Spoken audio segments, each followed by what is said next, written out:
אבל הבטחתי גם מסמך, בועז. הנה המסמך. נתניהו... אני אגב לא יודע במה מדובר, אין לי מושג. תראו, נתניהו, אני אתן רקע ואז אני אציג את המסמך נתניהו מריץ ספין במיליוני שקלים, כאילו אני אכתיר את יאיר לפיד לראש ממשלה. אז קודם כל אני אומר לציבור בצורה הכי פשוטה, לא חייב דין וחשבון לביבי, אני חייב לכם. לעולם ובשום תנאי אני לא אתן את ידי להקמת ממשלה בראשות יאיר לפיד, לא בצורה רגילה ולא ברוטציה ולא בשום דרך, מהטעם הפשוט שאני איש ימין והוא איש שמאל ואני לא פועל נגד הערכים שלי. חוץ מזה שהיחיד שתמיד באופן סיסטמטי, אדוני ראש הממשלה, הולך עם השמאל זה נתניהו. תמיד הוא הולך עם השמאל, אבל הפעם הוא מרחיק לכת.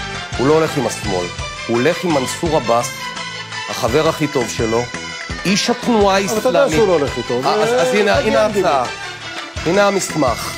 אני פה אחתום עוד רגע. אני לא אאפשר ליאיר לפיד להיות ראש ממשלה גם לא ברוטציה, ואתה צריך להתחייב שאתה לא תקים ממשלה על קולותיו של מנסור עבאס מהתנועה האסלאמית. אני אחתום, אני אשאיר פה את המסמך לחתימה שלך. אפשר להוסיף...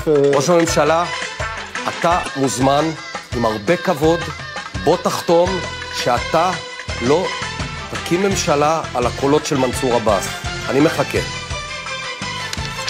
אני לא יודע מה יהיו התוצאות מחרתיים. אני יודע דבר אחד, שהצבעה לימין הבאות ב' זה מעין תעודת ביטוח א', שתקום ממשלה. אני לא אתן לא ללפיד, לא לאיווט וגם לא לביבי. ממשלת ימין אבל, נפתלי? רק ממשלת ימין. אני לא מקים ממשלת שמאל, כי אני ימני.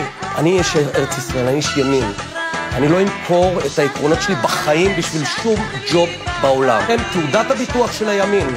לכל ממשלה שלא תהיה, זה אני. פעם אומרים, נפתלי, אתם פוליטיקאים בסופו של דבר, ולא מקיימים את הרוב. לא, מה שאני מבטיח מקיים. שר לא קיים, זה לא קיים, אתה הרי לא תשב עם מרץ. אנחנו מוכנים לסכם על זה שאתה עם מרץ לא תשב. נכון, אתה יודע למה? כי הם תומכים בהאג. הסיפור של האג, זה ברור לי.